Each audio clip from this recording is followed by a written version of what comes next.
Many thanks for joining us in the newsroom. I'm Oyo State. Members of the National Assembly have returned to the Federal Capital Territory FCT after a 30-day holiday. Nigeria currently faces insecurity across the country, with Plateau State being the center of renewed killings. Meanwhile, the recent turbulence within the West African region, specifically the withdrawal of the three of Mali, Burkina Faso, and Niger from the Economic Community of West African States (ECOWAS), poses external security implications for the country.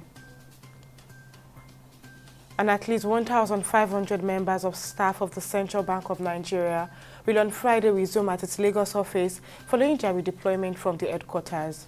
The latest development comes on the backdrop of the decision of the new management to relocate some of CBN's departments to the country's economic hub for staff safety, increased productivity, and to decongest its head office.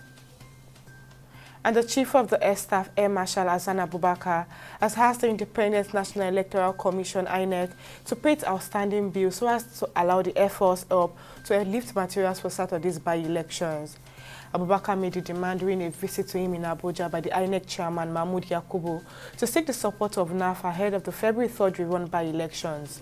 INEC will conduct by-elections and reruns in 26 states of the Federation on Saturday. And Oyo State Governor Lucky Aiyedatiwa has promised to prioritize the completion of unfinished project by the late Governor Rotimi Akeredolu. Aiyedatiwa equally said that his administration will re-engineer road infrastructure in the state, starting from Akure, the state capital.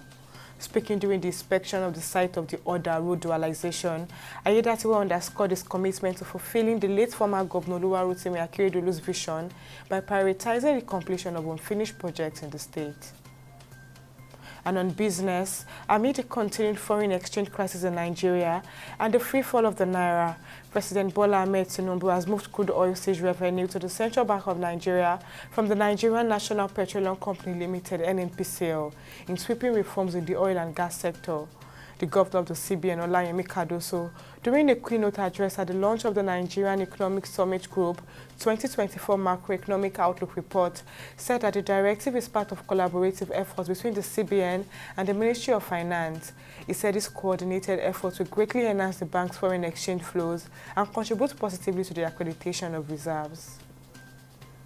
And British Columbia, a Canadian province, has banned tertiary institutions from admitting Nigerians and international students for the next 2 years.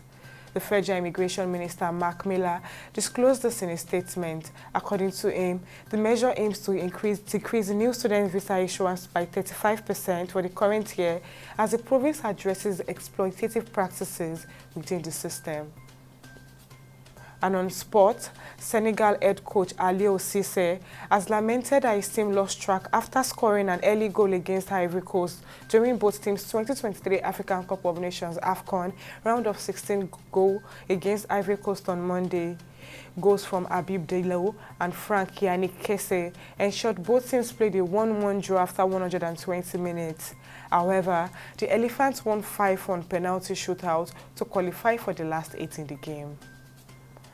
And that's it on the newsroom at this moment. Many thanks for joining us. I'm Oyo State. Bye for now.